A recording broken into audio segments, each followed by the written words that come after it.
Hello, everyone. My name is Samantha Hawkins. I am filling in real quickly for our ever incredible 911 Wonder Woman in Chief, Sarah Weston, and introducing another amazing Empower panel brought to you by 911 Wonder Woman and this entire army. So glad to have you joining us for this one. This is all about Find Your Pride. This is the June Empower panel, and oh my gosh, we got a good one in store for you. Before I kick it off to our incredible moderator and give a quick intro about her, just want to remind you of some important things because this panel is going out live to y'all. But if you're not able to join us for this live stream, oh, yes, it is available later on. You know, we're on podcast, right? If y'all forgot and didn't get the memo, we are available out there on podcasts everywhere. That includes iHeartRadio, Apple Music, as well as Spotify. And you can also watch this entire video again on replay later on the 911 Wonder Woman YouTube channel. So check it out. Check out all the past Empower panels as well, because if you haven't caught up, you need to. But today we're here with this panel, Finding Your Pride, and our moderator, none other than Valerie Minor. She is co-chair of the Marketing and Communications Committee for 911 Wonder Woman. She is a wellness promoter for 911 and for public safety in general. If you haven't read any of Valerie's articles, I've said this before, I might disown you, okay? She is an amazing writer and promoter and wellness content creator, and she is the moderator for the Find Your Pride panel for today. Valerie Minor, you're going to kick it off and introduce this panel of amazing speakers we've got because it's a great one. It's yours. Take it away, Valerie. Sam, I am so glad to share this platform with you again. You always bring a lot of excitement and wealth of wisdom to the platform. You'll see something different on our screen today. We have our inaugural male member of the Empower panel, Mr. Drew Clarke.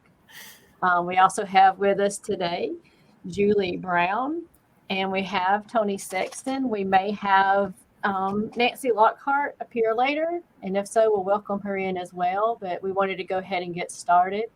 As Sam said, we're talking about issues or just working as a queer or LGBTQ, however word you want to use, in 911, and just any issues you come across, things you find that make it better. But we're just going to start now with going around, and I'll have Julie introduce herself just a little bit, and then we'll move to Drew, and then we'll move to Toni. Hi, everyone. I'm Julie Brown. I'm from Massachusetts. I've been in dispatch for about 8.5 years. I identify as lesbian, she, her pronouns. And I am the co-chair of the 911 Wonder Woman Events Committee with the fabulous Samantha Hawkins, who introduced Val. Awesome. Thanks, Julia. And I am Drew Clarke. I have been in the industry for 10 years now, 8.5 with Fairfax County Communications. Almost 2 years now in the private sector with Carbyne, and I see some of my Carbyne family in the chat. Thanks for joining. I am agender, which means without gender. The best way I can kind of describe it is if you take all the crayons in the crayon box and you mix them together, you get black, you get a blank space. And so that's kind of where my gender identity lives. But I'm also a gay, just queer individual. So I'm super happy to be here. I'm hailing from Fairfax County, about 30 miles from DC. And yeah, I'm just like super grateful. And happy Pride to all of my panelists and everyone watching. Thanks, Drew. Happy Pride to everybody. My name is Toni Sexton, she, her pronouns. I fare from Portland, Oregon, and I actually live a little bit outside of Portland, Oregon. I'm working in Clackamas County. And if you guys ever see Mount Hood every winter, they have dramatic rescues on the mountain. That's our mountain. So super proud of that. I identify as gay or lesbian, and I've been in the industry since, I'm almost embarrassed to say, since 1992. And I started off when I was about Julie's age, went into the dispatch center, and I've had the whole career of, trainee to coach to supervisor and ops manager. Now I finally landed over in Clackamas County as a tech manager, and it's just been a wonderful experience. So that's a little bit about me. That's amazing. And I love how well-rounded this panel is. We have opposite ends of our experience in 911. We have just an array of pronouns and stuff. I didn't give mine. I go by she, her. And I think I've frequently used queer or lesbian as my title. I know for some of our heteronormative members, they sometimes shy at the word queer, but it's something that we have adopted as cool again. Things come in and out of style, and now it's queer is cool. And I think I wanted to get moving first with Drew. If you haven't read, he recently did an article, and maybe Kimber or Sarah can share it in the chat, the hidden heroes of public safety, but it's the unhidden heroes. He talks about being out in 911. Really cool article there. And with that, I was hoping maybe Drew could shed some light on some of the challenges that queer people may come across, or maybe some of the challenges that he has had while working in his professional 911 career. Absolutely, Valerie. Thank you. And thank you for plugging the blog too. I think before I get into like the 911 challenges, I like to just tell people that LGBTQ rights are new. Okay, our identities are not new, but our rights are new.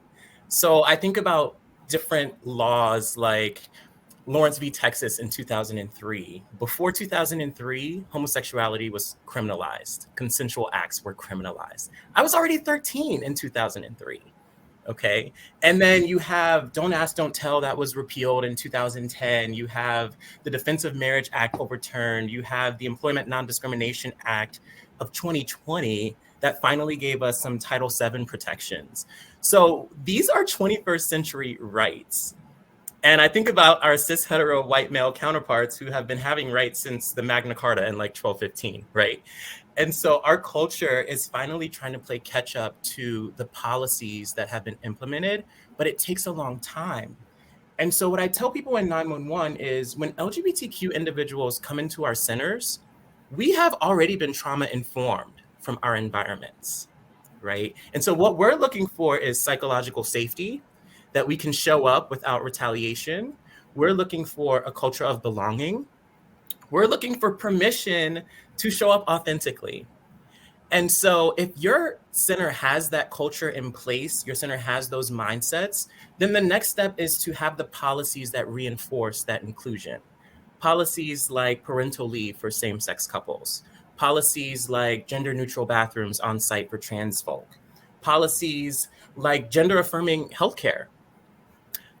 So that's kind of the struggle that we're seeing in 911 is that we say that we're inclusive, and I think that we are, but we don't have enough policy and procedure to back up that inclusion.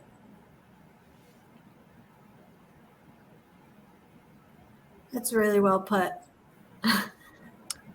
Wow, Drew. I can tell that you have a lot of knowledge. You really know all the acts that have passed and how they've come across. And I am probably older than you, so I'm really inspired by everything you've learned.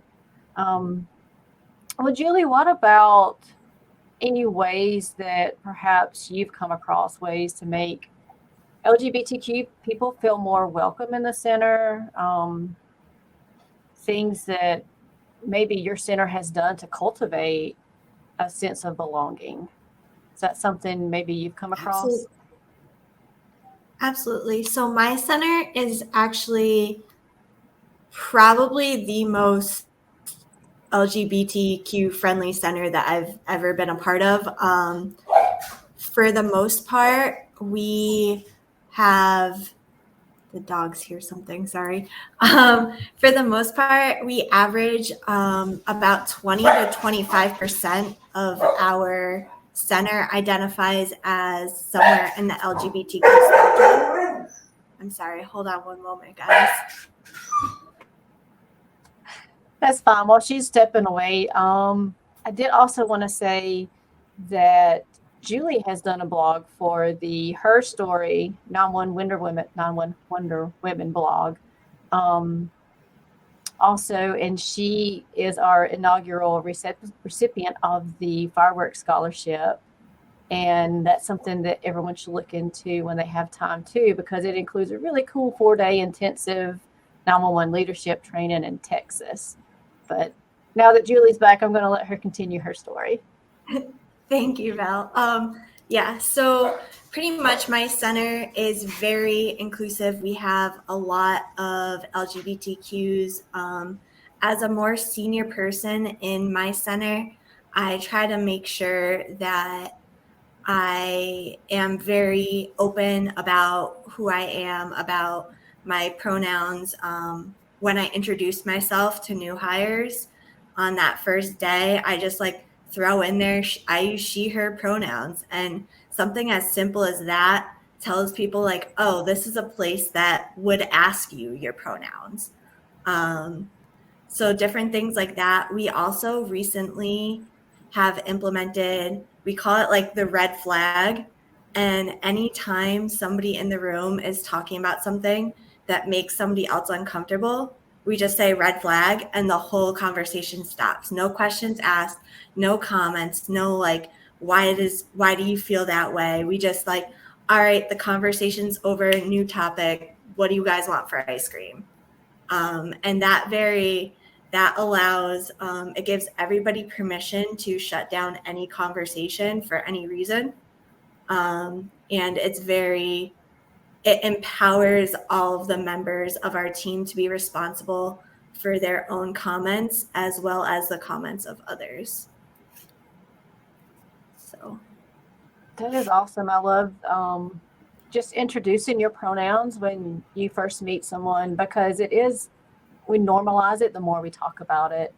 Another thing we can do is add it to our email signatures. And something I've learned even recently is we often put it at the end of our email signature. If you move it up to the top of your email signature, that shows its importance level to you. So that's something that I need to change on mine as well. And the red flag idea is really cool. And maybe if there's a red flag moment, just try to be the one that says red flag so that the person who maybe is uncomfortable doesn't have to. Yeah, like if you notice somebody else in the room is squirming a little bit about the conversation, be like, okay, red flag, and stop it. And something that I think we could do with our command staff too is with the pronouns, making sure when we comb through any edits and stuff we need to do for hiring paperwork or policies and stuff, that we are being pronoun neutral. That's something, we need to use words like spouse instead of husband, wife, they. And, they is something that has been harder for some people to come around to accept. But it's just like I told someone today, I was like, when women were able to marry women, and some people were like, that doesn't make sense to me. Like, how can a woman marry a woman? I was like, you were like, what do you mean it doesn't make sense to you? But that's how some people feel about their pronouns. It's not up to you to say, hey, this doesn't make sense. This is who I am. So I was like, you just need to get on board. And she was like, you know what, Val, you're right. But yeah, so just get on board. Use the pronouns. The more you use they, you can practice it at home. The more you use it, the more comfortable you've become with it. I mean, I've had to do it myself. So just use it. And if you find an opportunity where you can at work get them to improve their language too, I think that's something that we can take on as members of the community. I agree with you, Val. I even think that sometimes our pronouns should be included in CAD, right next to our name. Why not have it in CAD so that it's not only for internal 911, but for the stakeholders that we interact with every day. If they're communicating with us, that's something that they should know as well. So I think that goes a step further into normalizing it, not just saying it, but having it available in the systems that we use. And you're Toni, so what right. you The they thing, it is hard. And I think that what I always tell people is like when someone cuts you off in traffic and you didn't see them, what do you say? I can't believe they cut me off, or they're driving crazy or erratic. So we know how to use it. It's just using it in a different context now. I always like the analogy that like being upset about somebody else's pronouns or somebody else's who they marry. It's like being upset that your friend's eating a donut because you're on a diet. Like me being on a diet shouldn't affect how the person next to me is eating. I like that analogy. We have a question in the chat. Joyce asks, history between law enforcement and the community has been strained, to say the least. How are we changing this dialogue, and how are we admitting our faults? And what are the visible signs of change? These are things that weigh heavy on my mind and soul. Joyce, I wish I had all the answers for that. That's I think that's heavy stuff that a lot of time comes with change. It's interesting. I'd like to know where Joyce is from. What part of the country Joyce lives in? I'll tell Joyce you that is in Cincinnati. Cincinnati. Okay, I've never been there, Joyce. I know in Oregon for many years we've had Portland Police has a gay alliance program where they've actually gone out and met with community and have roundtable with gay community members to talk about specific issues just like that. And so I don't know what you have. It seems like in Cincinnati they would have something similar. But I'm from Portland, and we've never really had an issue with police officers targeting gay clubs or targeting gay people. But I can tell you that a lot of people that I work with on campus here for the county feel that police absolutely target gay people and communities. And they bring up stats like gay people get pulled over more. And I'm like, is that true? And I'm like, how would you know I was gay by pulling me over? I'm not sure like where those stats come from. So, Joyce, could you add a little bit more specificity to your question and what stresses you out? I don't see it where I'm at, but I could be wrong for your part of the country. And I'll chime in too. Thanks, Toni, for that. I think that I like to, as you probably know, I'm a history buff, so I like to approach things from history. And being that it's Pride Month, you might see things like Pride was a riot, right? And so that's a reference to sort of the history between the LGBTQ community and law enforcement. And so that's kind of how Pride came about in New York City. It was, LGBTQ people were targeted in a bar. And so the history from the very beginning was turbulent. And I think that I always tell people, especially in 911, in the wake of 2020, I said, we are to be a bridge between law enforcement and the community. And so while law enforcement has a lot of LGBTQ liaisons, we don't have that in 911. We kind of steer clear from those conversations. And I think they need us. They need us to kind of be the mediator between law enforcement and the community and be a neutral third party that kind of facilitates that conversation. I'm just looking at Joyce put in a thing. That is exactly the sentiment about bottoms or tops. We all hate cops. We have a lot of ACAB spray painted around in our area as well. And I'll be real honest with you. I'm not really sure what is driving that. At first, I thought it was a reaction to George Floyd and solidarity with our Black friends. And now I'm not sure because they're going, no, this isn't about race. This is actually about queer people. So I'll look to the younger people to maybe address where you think that's coming from. I think I'm very lucky in that I am born and raised in Massachusetts, and a lot of my law enforcement officers identify as gay and lesbian. So we're able to get a lot of people resources and help that they need, just from like officers being like, hey, I actually called this gay crisis hotline once, and you can call it too, like, because they have the resources for themselves as well. I think that it probably just stems from LGBTQ being identified as a minority and minorities overall having issues with law enforcement. That it kind of probably gets grouped together in some aspects.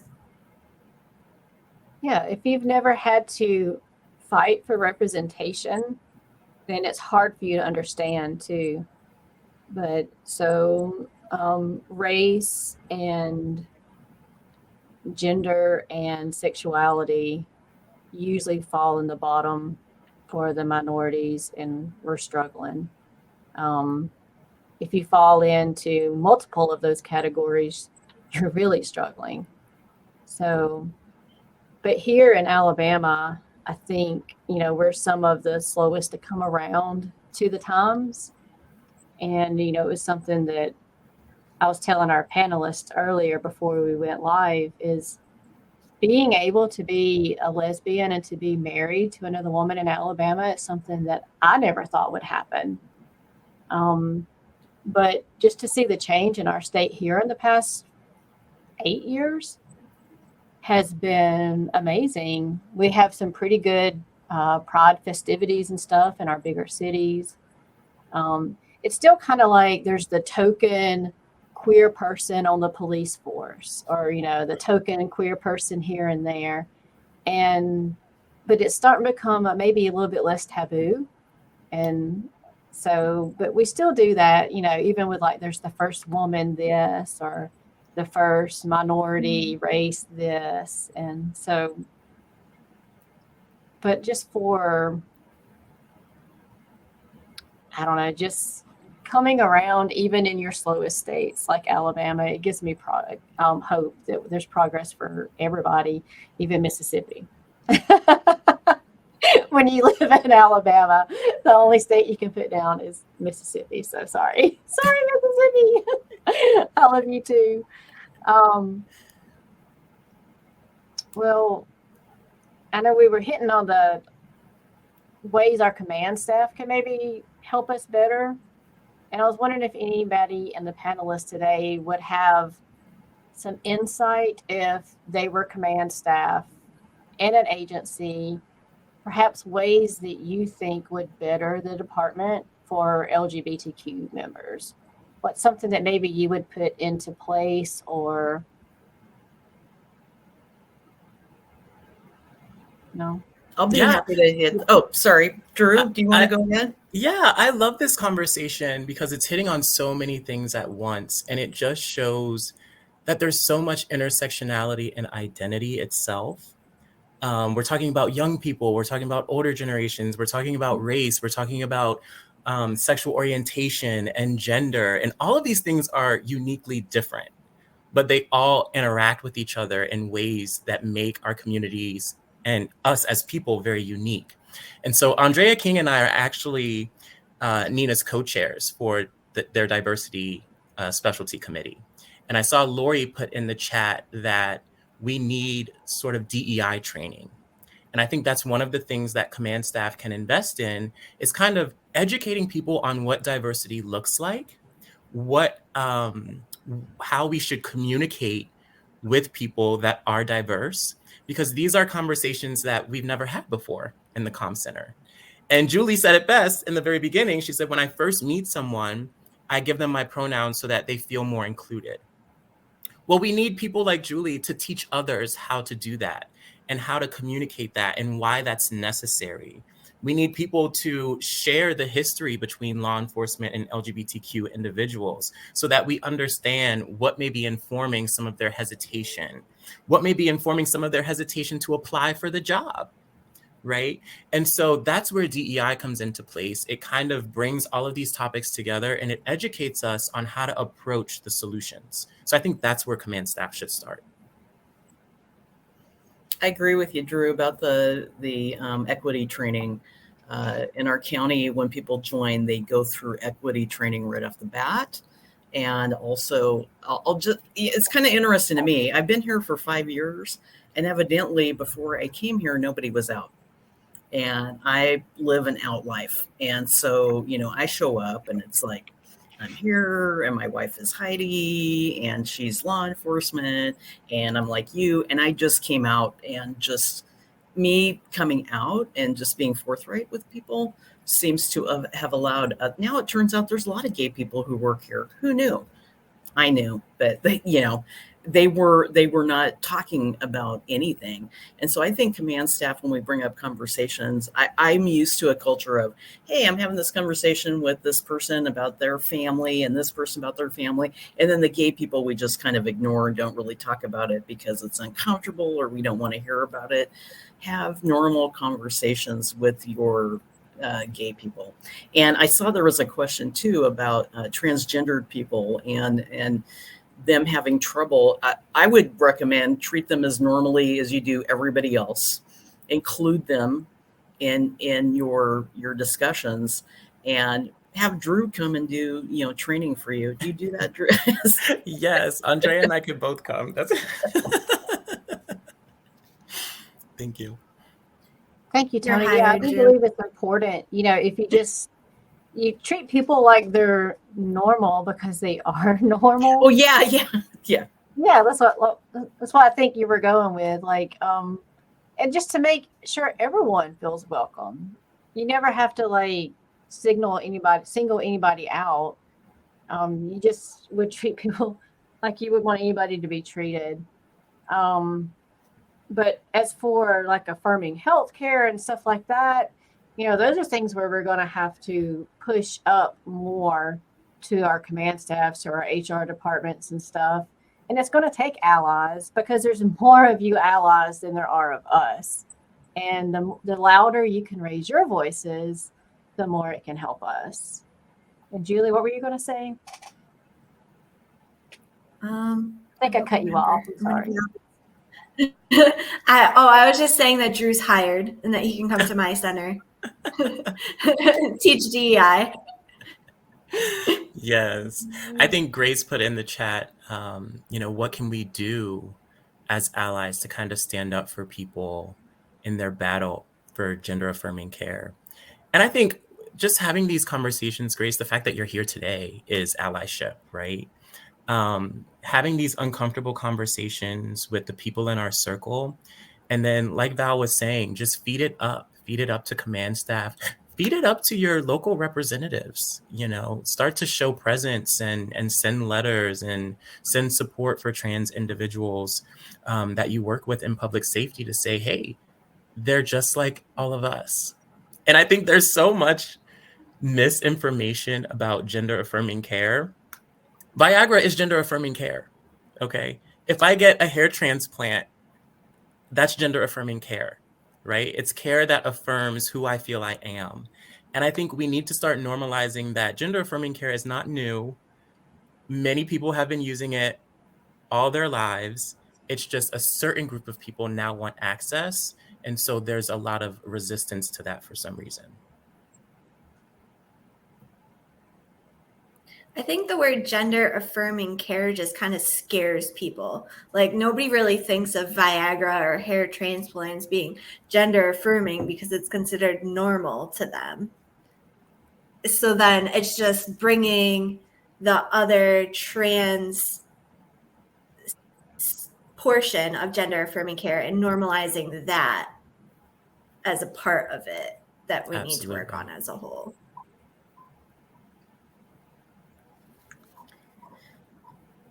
I know a while back, the world focused a lot on the word microaggressions. And I think, that's something that comes up in workplaces a lot. The little things that have really deep rooted hateful meanings to them and stuff.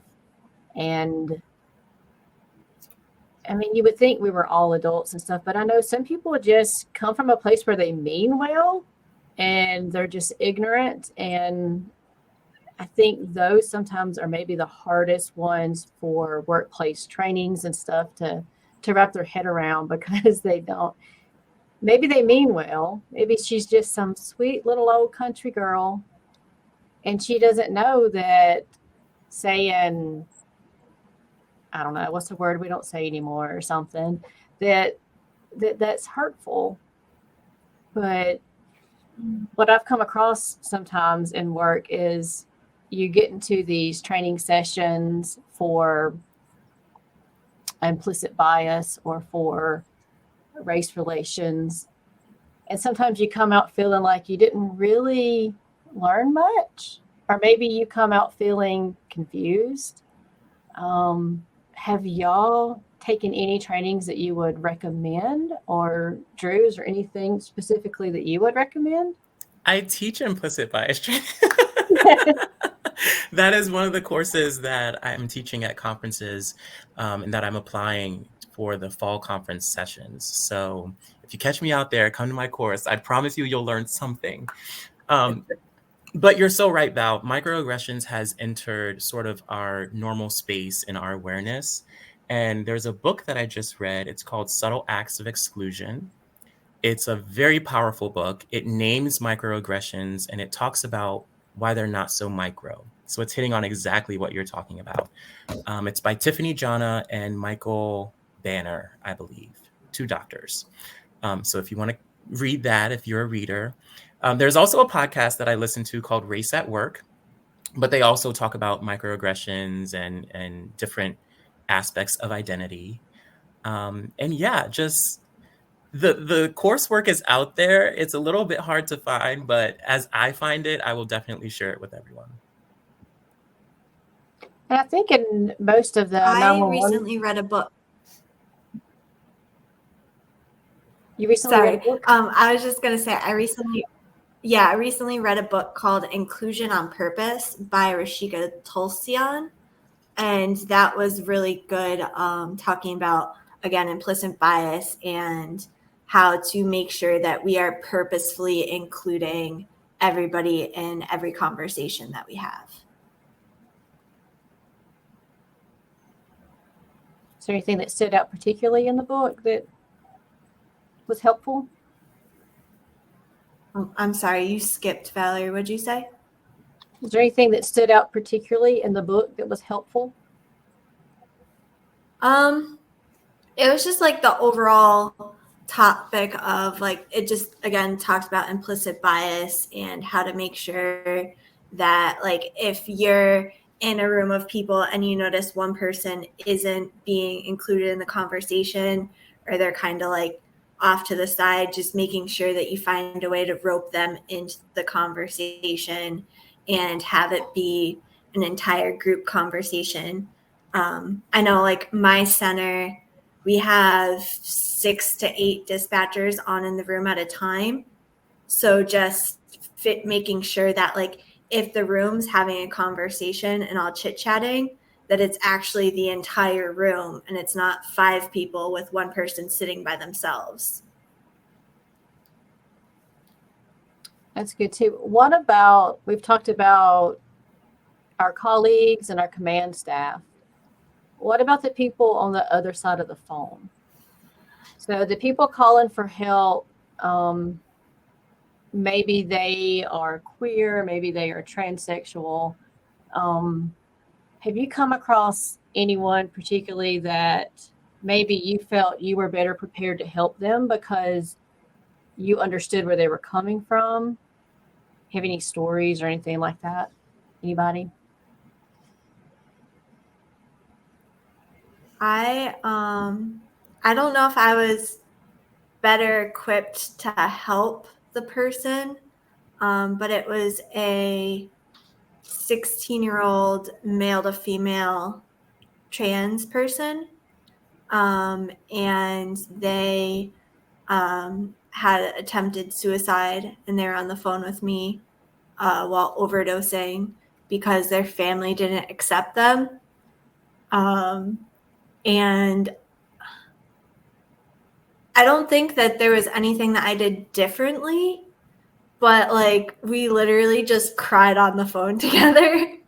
And I made them feel not alone. Mm-hmm. while help came to help them. So Julie, like I bet dealing with all I the bet that made a things. big impact on their life.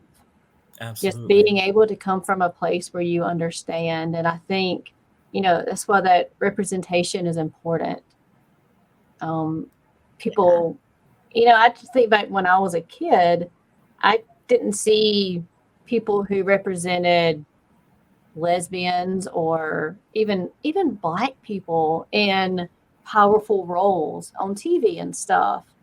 And I think, that does affect you. And I'm just trying to picture being, a scared transgendered person that wants to end my life. And I'm picturing what the police dispatcher is going to look like when I call. Mm. And most likely, I'm picturing not someone that represents me. And I think that maybe makes it more difficult. So I think if we can put all of our shades of color, all of our spectrum of gender and sexuality more in publications on TV and stuff, even on these stupid little 911 TV shows. Like, I think it's just more important, like, just to have your face represented more. We just don't. I think Julie's story was probably very impactful for that person, just because they understood where she was coming from, or he was coming from. I forget which way but I know that it does make a big impact, and I hope that we are coming around to being able to help the callers more, because that's the whole purpose of why we're here. Mm-hmm. Julie, thank you for your empathy. I mean, I think so many times we think empathy means we have to say the right thing or do something to show support, and you just held space, right? And that's really what it is. And you are a 911 Wonder Woman. Like that story impacts me so much, because I think a lot of us, I'll speak for myself. I have had suicidal ideations as a teenager, and it was like trying to share with someone who's going to understand where I'm coming from was nearly impossible. And so who do you turn to when you don't have anyone to talk to? You turn to 911. You talk to the resource that's always there. And there's an expectation that we're going to hold space for people regardless of their identity, right? And so that hit home for me. Thank you. So we have some other questions that we've been asked.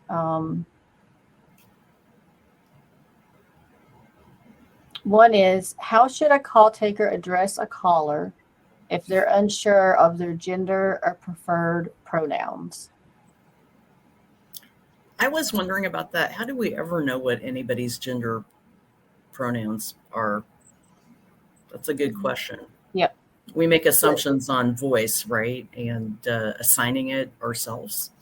I have been able to, over time, transition to they, them, or their, or I try to leave out gender altogether. That's one approach that you can use. Yeah, I think that's key, Toni. I think we're trained to do that, right? Yeah. To use things like caller, subject, perp, victim. All of those things are gender neutral. And so you're right. If the caller does not offer their pronouns to you, you won't know. It's an invisible identity. I think if they do offer their pronouns to you, that you should document it, because what would the interaction be like if the officer came up and said, hey, Drew, I'm Officer Mike. I use he, him pronouns. Dispatch told me you use they, them.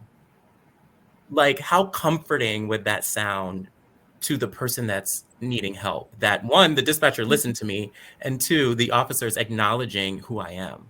Like, that would be so powerful. So if they offer it, document it, but then, like Toni's saying, use those sort of genderless identifiers that we're used to in our field.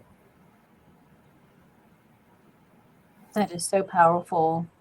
I'm picturing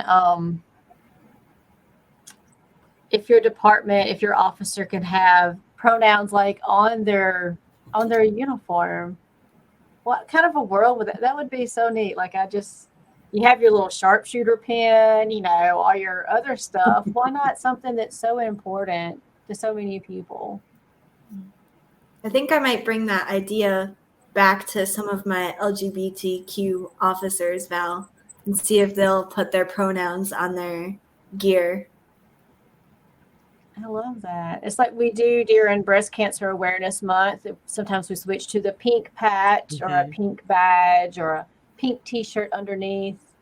I know our department did that one time. You know, what if during Pride Month we had some type of little rainbow lapel pin that our officers wore? Let's do it. Does anybody do anything like that? Yeah. There's nothing saying you can't. You just got to ask and implement it in your own center, guys.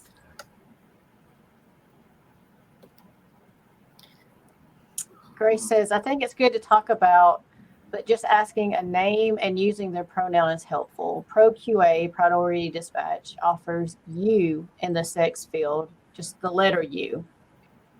It will change the pronouns replacement in the software to they. I didn't know that. Yeah, wait a minute. What? I didn't know that, Grace. I use ProQA. I'm going to have to bring that back to my center. That's amazing. That is a neat tip.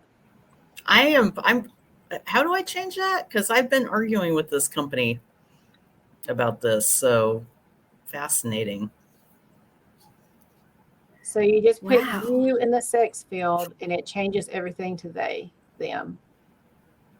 Okay, I'm going to go check it out right after this call. I know. I'm off today, but I'm going to have to call my Q coordinator after this and be like, did you know? That's awesome. Yes, keep educating us in the chat too, because we love that. Yes. We have another question I was going to see here. How can the 911 Wonder Women community further support you and carry this message?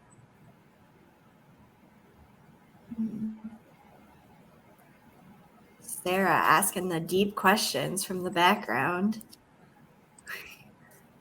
Well, I know it helped me.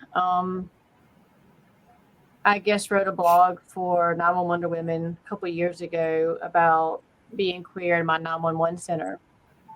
And I was that person in Alabama that was our token lesbian in the police department. At least it was out. And then later on, more people joined us and they would eventually let us know that they were also queer and would come out. But I've often wondered, like, if my little footprint made a difference. You know, it's already having that one little soul there.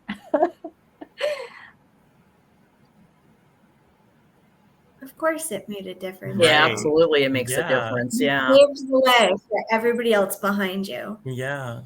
Yep. That's one of the things that's so important about being visible. Yes, exactly. Yeah.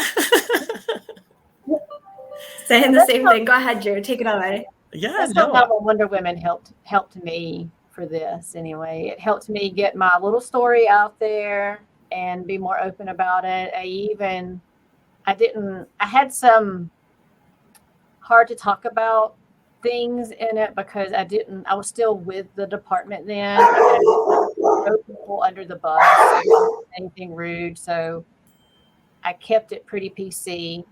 I also ran it by our chief, and he even ran it by legal. So that's how far it had to go for me to even put my blog out there in the public. And I don't think I've ever told Sarah that, but it was a really big deal. And I'm glad she provided me the opportunity to do that. Sarah has always been so welcoming and such a great ally for our community. And it always just makes me so happy. She wants to go full force with everything queer, and I love it. Thank you, Sarah. Thank you, Sarah. Sarah. Well, I was going to say, Sarah, what if we made LGBTQ 911 Wonder Woman subsection, sub area, maybe subcommittee type thing?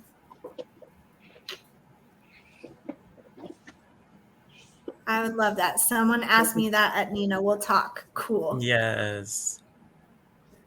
Yes. I'm I gonna think, plug. Sarah, what you're doing with your platform, like Val said, like Julie said, it is transforming the industry. Because I think one of the things I have struggled with all my life is telling my story, right? Sort of similar to you, Val, telling your story through the blog, telling my story audibly in front of people, owning my truth. And so when you allow people to share in your platform to do that, it's almost in a way allowing us to heal certain parts of ourselves that we never got to talk about before. So thank you, Sarah. You are doing the work. You are the ultimate ally. I completely appreciate everything that you are. She is. And I just wanted to remind the listeners right now that for the remainder of this month, which is almost ending, all proceeds purchased at the 911 Wonder Women's store goes to the Trevor Project. And you see Julie has on the pretty pride colored tie-dye t-shirt. We even have like cool little koozies like this. And if you're just listening today and not watching, it says you belong here. And it has a Yes. rainbow on it. But anyway, I love the merch.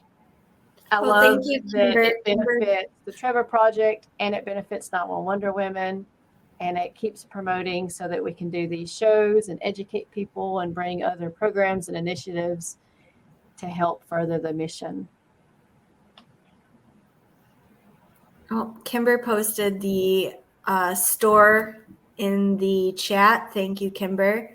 She says the stickers made my heart so happy. I love that, Kimber. I spent so long trying to figure out what to put on a sticker. Sarah was like, "Can you design a sticker for Pride?" And I was like, what? So I'm glad that everybody loves them and they came out great. They're great. Hey, Val, I think up in the chat, somebody mentioned something about their coworkers being openly anti-pride and dealing with overt acts of the opposite of pride. I don't know what that is, but like they're anti-pride and how to deal with that. I was kind of wondering, it's like, do you really have command staff that put up with that and tolerate, or maybe even promote that kind of behavior? That would be very, very challenging for me. And I think if I was queer in there, I'd be finding a lawyer, I believe, because totally unacceptable in this day and age to be dealing with that. So I don't know if you guys have opinions about it, but I feel bad for that person that has to deal with that. And I'm just picturing there's a drastic difference between down here in the South and Toni in Oregon. So, yeah, I think it's pretty common for a lot of police forces in the South to be very closed-minded about all minorities. And I think for some people, it becomes to the point where you just accept it. And maybe some people just hide their identities if they can. And unfortunately, it's the way a lot of people live. I think a lot of us, look at some of the other states, Massachusetts and Washington, and we're like, y'all are so open and so loving, and you want everyone to be happy. And I think in the South, we still have a lot of keeping the other people down. But, I mean, I do think I have witnessed a lot of progress. Our progress is very slow, but I do know we're coming around. Mm-hmm. I will say that I think that there's a center out there for everybody, and that if your center or your area is like somewhere that isn't very accepting, move. I mean, like, I know some people can't always just like get up and move, but like, find a center that works for you. Find a center that is more progressive. There are more progressive centers out there. My center is hiring up in Massachusetts. You can come work with me. I'd love to have each and every one of you. But there's definitely the perfect center and the perfect job out there for everybody. It might be a little bit harder depending on where you live to find something like that, but keep looking. Reach out to 911 Wonder Woman. We'll try to help as best we can to find the perfect place for you guys where you can feel safe and secure in your jobs. Absolutely. And if you're unable to move, stay and defend. Stay and defend. Support each other. When you see these acts of harassment, stand up to it. If you don't have the courage yet to maybe attack it head on, document it. Keep a running log of all of the things you're witnessing and all of the things that go against the code of ethics and our morals within 911. Because there have been times I was in a great center and I still went through certain things that were just very demoralizing. So I think that, staying and kind of trying to change things at your center goes a long way too. Those rights that I mentioned, those 21st century rights, we were fighting for those in the 1960s. So it doesn't happen overnight. Like Val said, progress is very slow, but all it takes is one. All it takes is you, that one voice on the phone for that trans individual, that one blog that you put out, Val. All it takes is one. So I would encourage you to be that one and then find your two. Find the person who's going to stick up for you too and support you. That's beautiful, Drew. We're getting close to the end, and I just want to see if we had any more last-minute questions. Before we go, we're going to have a little bit of a rapid-fire question for all the panelists to answer real quick. Joyce put in the question box what safety feels like to you. Describe what safety feels like to you. Signs of knowing you're feeling heard and accepted. When I feel I don't have to chisel away parts of myself, when I feel I don't have to mask, that's safety to me. That's very well put. Mm-hmm. When I feel I can bring my whole self to work. When people stick up for me before I even get a chance to, that allyship, there's a lot of safety in that.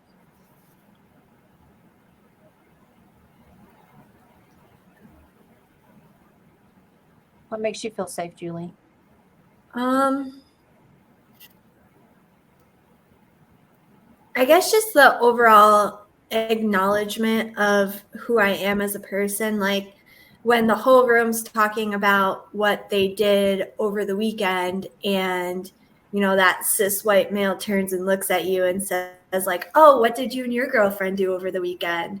And just kind of like acknowledge like, yeah, I am dating a woman and we hung out over the weekend. And it's something so small, but it's those little small actions every day that build up and allow people to see that the environment's safe to be in.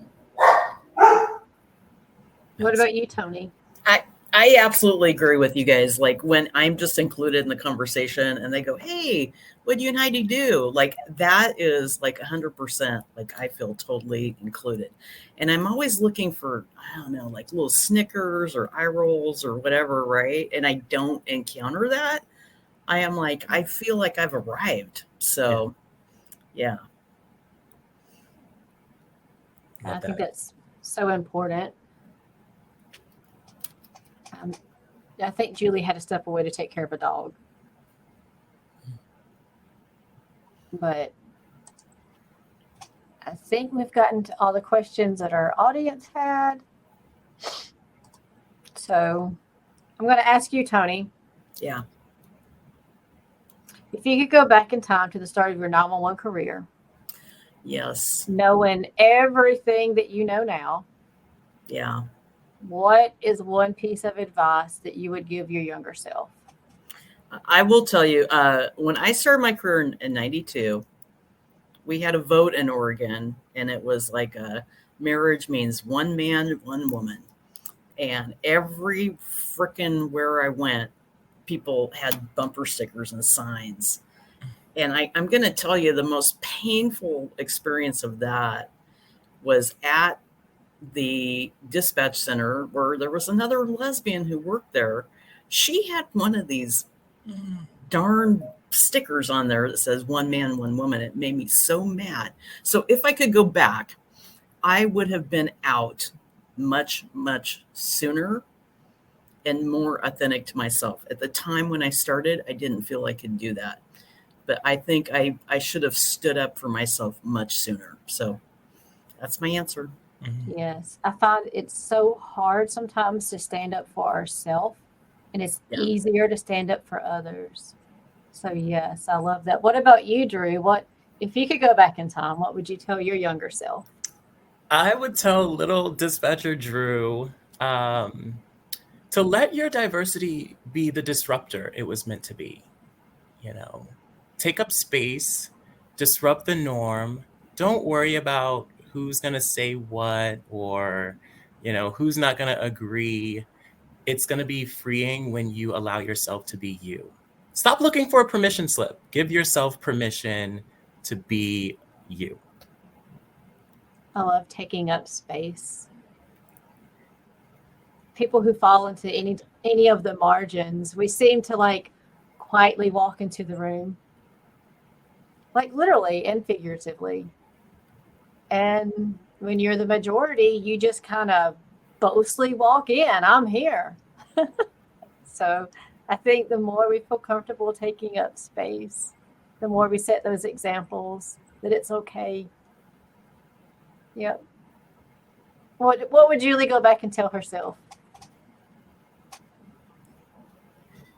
Well, really quick, Grace, I agree. We do need a sticker that says "Be the Disruptor."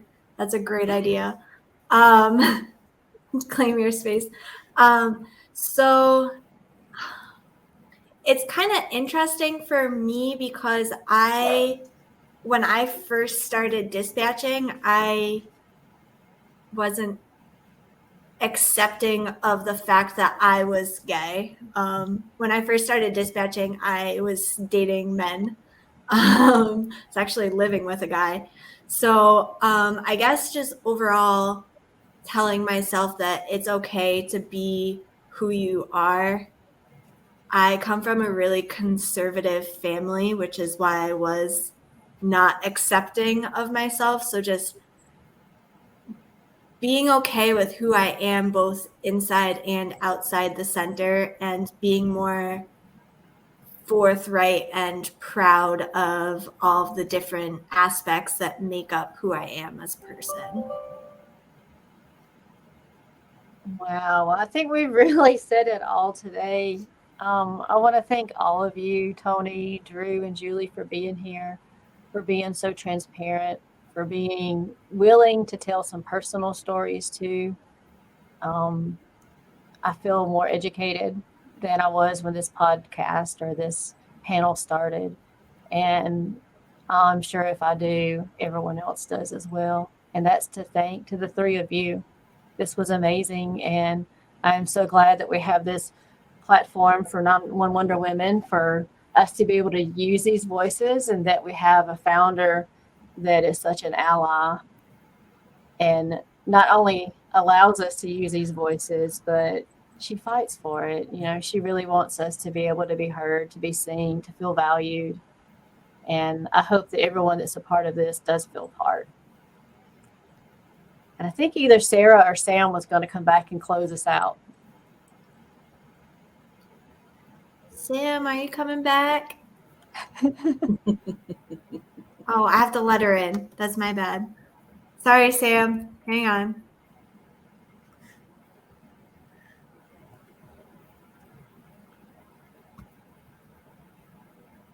Sam is such an amazing host.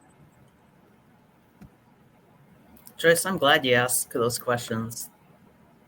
Just responding to the chat. Thanks for letting me ask the hard questions. Yes. If you're not connected with Joyce, you should be. She's really cool. Yeah, thanks for asking the questions, Joyce. Well, here's Samantha. Unmute.